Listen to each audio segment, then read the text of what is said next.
I'm Matt. I'm Shane. And if you like what you hear, make sure you hit that thumbs up button real hard, and make sure you subscribe to Comic Movie Marks. And also click that little bell for all of the notifications. Whee! Always remember, if Trailer Trash can do it, anyone can do it.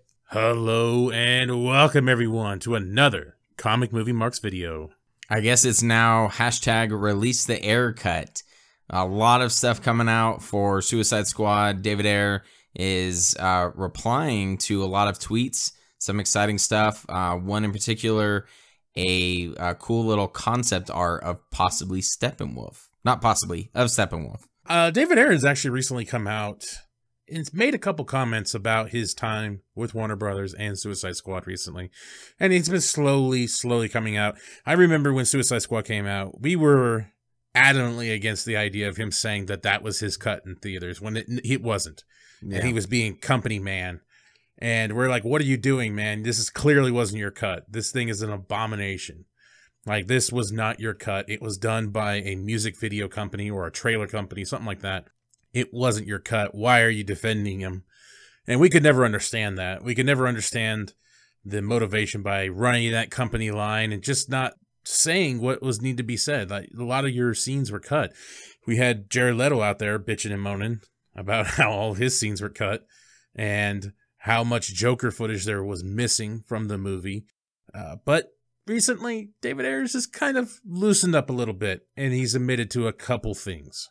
Yeah, his loose lips are about to sink this WB ship.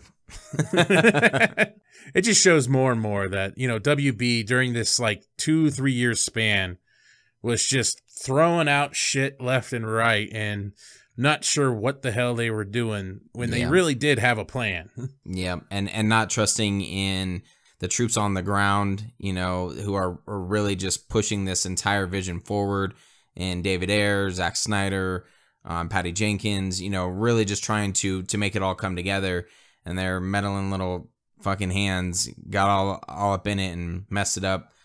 All up in it. Yeah, all up in it. So the original, I guess, tweet that we're kind of going off of, there's concept art of Steppenwolf in front of what looks to be the Suicide Squad. And it's from Bully Bullivant on, or Bullivant on Twitter. He says, Steppenwolf, boom tubes, and parademons may have originally been in Suicide Squad. With kind of a frowny emoji face, hashtag release the Snydercut, hashtag release the Ayer cut. And then someone, Carlos Digital, said, is this true? Wow. And then David Ayer chimes in and says this is right. Enchantress was under the control of a mother box, and Steppenwolf was prepping an invasion with a boom tube. Had to lose that, then the JL story arcs evolved. Shit. A lot of people took this in some directions that were a little odd and some that weren't. Now, a long time ago, we were told by somebody that Steppenwolf was originally part of Suicide Squad. And we just laughed and said, that doesn't sound right at all. And whether it was part of David Ayer's cut in any way, we do not know. Now, I asked David Ayers, and I obviously didn't get a response because who the fuck are we to get a response? But I was curious if Steppenwolf was involved in the cut at all. Not in this fashion where he's more prevalent, as David Ayers put, Steppenwolf was the original boss fight. Not like that. But was there a tamed down version where Steppenwolf was more behind the scenes? Was he influencing certain things? Because in Justice League, and especially in the trailers from the Snyder stuff, I think there's this idea that the world is kind of plunging itself into chaos after the death of Superman. Was it Steppenwolf that's causing this chaos? And I kind of thought if Steppenwolf was causing this chaos, he's doing it through Enchantress. Enchantress does whatever she does, tries to destroy the world with her, whatever the hell that was, trash cloud in the sky. Could he still have been part of it? There was something else that individual also told us about how it would have ended, but it's so not, I don't know if it's even if there's a point to even mention it, what they said, because it's so unverifiable and so uncredible. But I guess the point is that it's like Steppenwolf would kill Enchantress after she failed. That's what the comment was. And again, that's so unverifiable, and I don't even know if it's nothing to even really pass around. But that's what we were told a while back. Mm-hmm. I would be curious if Ayer's ever answered that question, if he was part at all. And that's all. That's all it was. See, now a lot of people thought this meant this was the Ayer in the Ayer cut. I guess there's some people that might take that way. I haven't actually seen anybody necessarily say that, but I see everybody bitching that what are people doing by trying to say that this was in the Ayer cut and that WB fucked up again. Yeah, well, it sounds like WB definitely fucked up at some point. I don't believe that this was actually in the Ayer cut. I think of what we lost a lot of was the Joker stuff, kind of the Joker storyline. It was redirected to where he wasn't the main villain. Obviously, Steppenwolf maybe at some point wanted to be saved by Snyder for Justice League, which is kind of where David Ayer is talking about. Yeah, you know, the JL story arcs had to evolve a little bit. That's kind of what it seems like for me, kind of reading through this, is that his original idea, as Matt had said, you know, the entire world is in chaos now. We lost Superman. They touch on that a little bit with the cool little t-shirts. But then he even talks about, someone said, were the jelly goop monsters originally going to be parademons? And he says, yep. What it seems like is he had a plan, and then he had to change it at some point because of, you know, future movies. So then he said, okay, well, let's kind of keep that, and then we'll have the jelly goop monsters, you know, instead of parademons, and then we'll completely pluck Steppenwolf out so that he can be saved for Justice League. I kind of think that it would have been really cool to have Steppenwolf, as Matt said, in the background of this, and then rolls right into Justice League. That would have set up that incredibly well, and use the same exact one from the BVS Ultimate cut, which is what kind of this concept art is. When Goyer was dropped and Terrio came in, when they did those rewrites for BVS, that's probably when a lot of this stuff changed and a lot of things got altered. Because he also says here, Enchantress under the control of the Mother Box. That doesn't make sense from what we saw in BVS, the Ultimate cut alone, because Cyborg was made from the Mother Box, and the other two are in Atlantis and Themyscira. It doesn't quite make sense that they would have access to a Mother Box between BVS and Justice League, because Cyborg had control of it. That doesn't make sense, but I still say that it could be something like a worship. She worships Steppenwolf, and she still wants to show the world that they need to, because I think she had some kind of thing about how people worship technology. I think I've only seen the movie like twice, and I don't really remember, but they need something new to appreciate or worship, and I could see that. Like, technically, you know, Steppenwolf is a new god. You know, let him be that omnipotent being that people could look up to, someone as simple as Enchantress. I don't know. This is just spitballing some things out there that may or may not work in the movie compared to what we got. But it just kind of seems like a little bit of a wasted opportunity. And David Ayer's already had a short time on the script for this movie.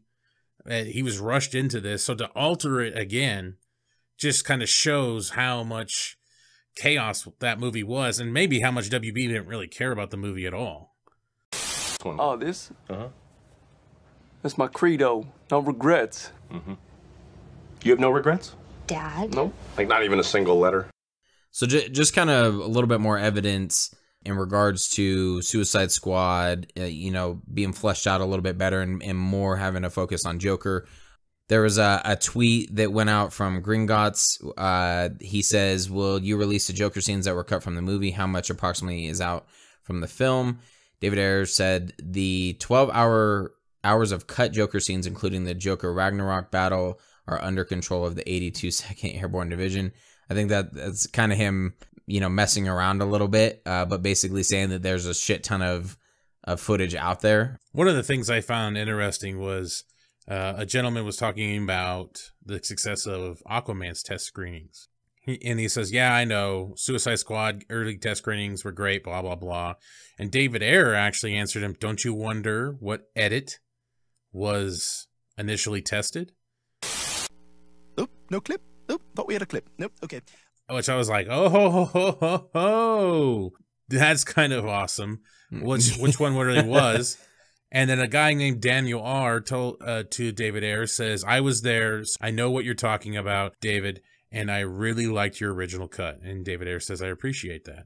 It's sad that WB, with the limited time that Ayer's had on Suicide Squad, again, then gets it altered so much again. Is like, man, like, we think Justice League has been butchered. Suicide Squad might be the most butchered film in the shortest amount of time. Because really, how much time did they have? So they're working on concept art, they're building this universe. Really, how much time was given into it, and then all of a sudden changed up as soon as the negative reviews of Batman vs. Superman came out. Aside from Wonder Woman, and maybe Man of Steel, we start with BVS that was completely chopped down to be released in theater, and then because of that, causes negative reviews because people don't get to see the entire movie fully fleshed out. Then they do a complete 180 and say, okay, this is the direction we're going to go. It's going to have a different feel. It's going to be cut a little bit different. We're going to add all this pop music. There's even a tweet that David Ayer had replied to as well, where someone said, just want some questions for clarifications. Was the use of pop music in the original cut? He says much less. And then 2 was Suicide Squad, or was the squad fleshed out deeper individually and as a family? And he said, of course. So then you get that whole mess, and then, we roll into Justice League that's even worse off. So it's like they started with just a simple, let's just cut a bunch of stuff out, and then it got worse and worse and worse. Who ever decided to try to control all of this? Man, they fucked up big. And I think this kind of just sums it up for David Ayer. Somebody asked him, since this experiences, are you less interested in doing stuff in the DC universe or working with Warner Bros.?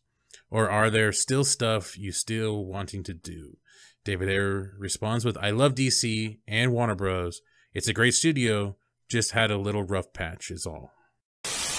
Oh, boo-hoo. Let me play a sad song for you on the world's smallest violin. This is serious. I know. This really is the world's smallest violin. See? It seems like he's riding the corporate line a little bit there for sure. There's even in reply to another tweet, it's a little bit cut off, but someone said the sad reality is studios that choose to do such things don't realize that their direct-driven films tend to do the best. I think he means director-driven films tend to do the best critically and with the fans, not to mention they make money. So it seems like a mistake from multiple different perspectives. Then David Ayer replies, there's no easy answer. Plenty of directors go off the rails and need studio intervention. A mistaken execution can send a film wildly over budget in weeks. Ideas that are great on paper often don't translate in photography. It's an art, not a science. So I feel like with that response, he's kind of saying, oh yeah, some people do need a little bit of studio intervention, which I can see. There have been several movies that have gone way over budget. Superman 1 and 2, that's what started a lot of the initial stuff with the Salkinds and and having disagreements because the budget was just getting way ridiculous. But it was for good reason. So yeah, I could see studios or producers or whoever is in control, kind of trying to keep things in line. But it seems like that these films have been changed not for budget reasons. They've been changed for the direction of the universe, and I think that's the biggest hang up. Is maybe with BVS they were trying to pump out course corrections. Yeah, exactly. With BVS they were trying to pump out more films, more showings to make more money. So that's a little bit money driven, but most of it has been no. We need to change the entire direction of this universe, and we need to be like Marvel. Then to conclude the day, we'll just throw this in. Zack Snyder did another post. With the fourth wall of that mural that Wonder Woman is looking at, and her torch is even in the picture as well, showing a picture of Darkseid, and his caption saying, "A bell can't be unrung." It's not be unrung. He's hungry. He's found us, and he's coming.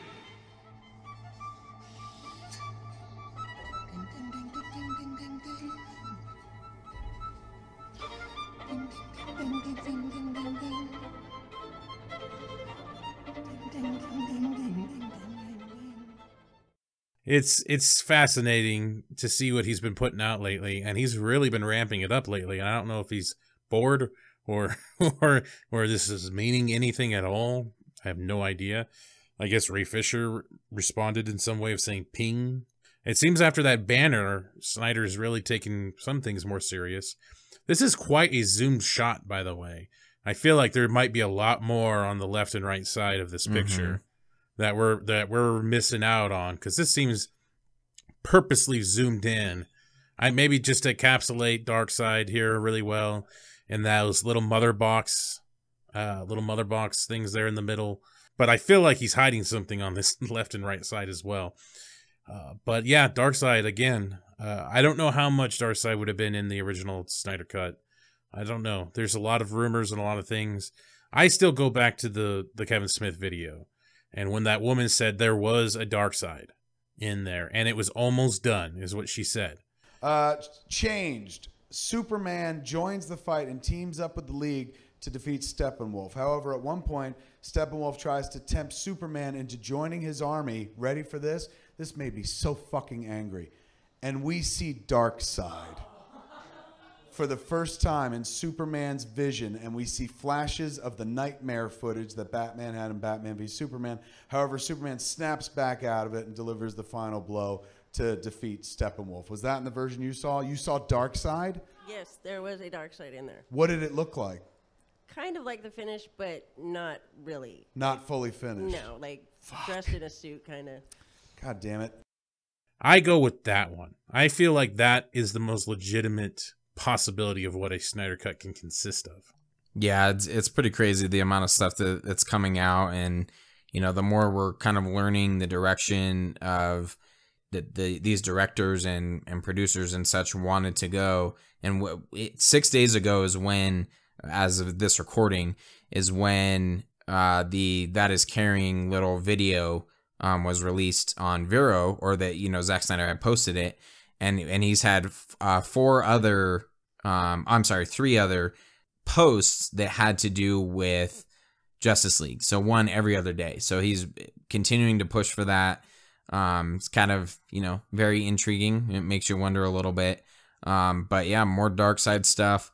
It's crazy to think of what could have been. Yeah, I still see the people out there, let it go. What's the point of dwelling on this stuff? Those individuals that say that stuff, I'm very baffled by that. Let it go. And even if you don't like the universe, or if you don't like the movies, I mean, this is not interesting at all of how much this movie was altered. I don't know. I find it very fascinating. It could be anything. It could be about a Transformers movie. I think those things are garbage. But if it turns out that there was complete changes and overhauls, and maybe they actually had different characters and shit like that, I would still care, because I just am fascinated by that stuff. It's just kind of funny how people look at movies, but yet they follow a bunch of movie stuff, but they're more of like, it's there for entertainment. You go in, you walk out, you're done.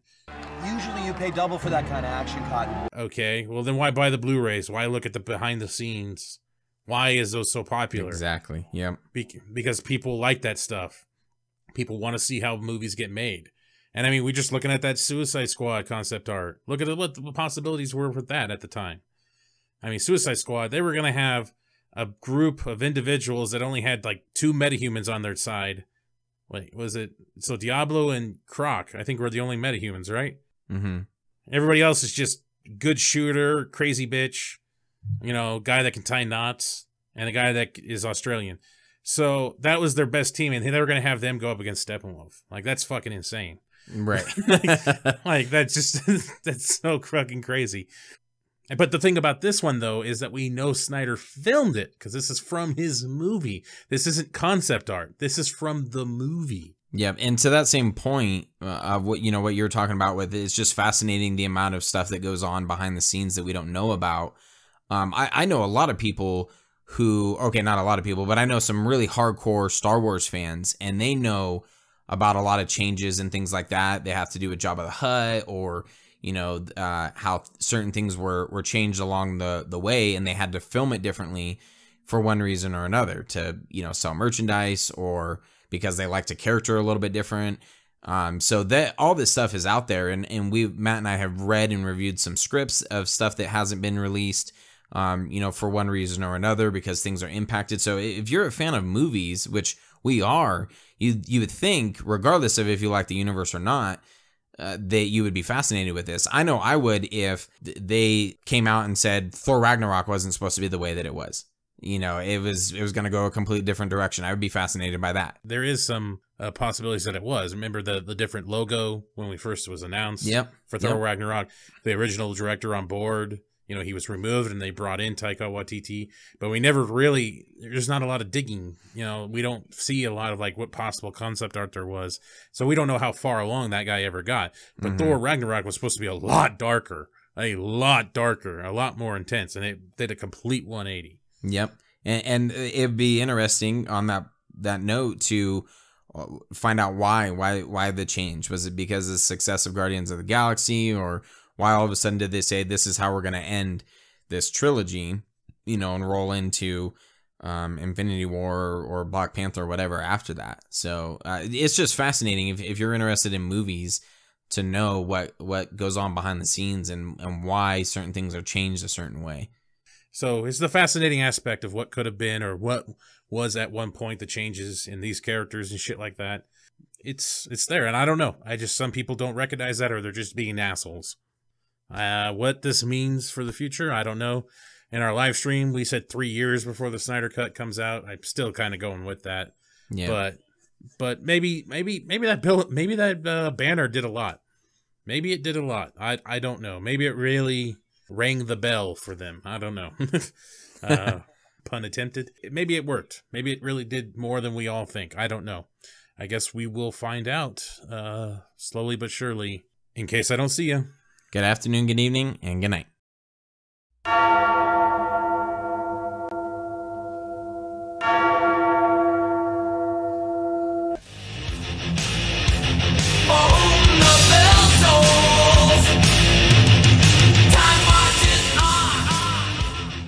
Congratulations, you made it to the end of the video. You're one of very few to make it to the end. Yes, thank you very much. Make sure you hit that like button and subscribe to Comic Movie Marks Podcast and hit the notification bell. You know, all these fucking YouTube channels say this shit, so I'm going to say it now. Yes, it's perfect. And if you want to hear our full podcast, you can check out our podcast on iTunes or any other podcast subscription service. Make sure you subscribe. Thanks again.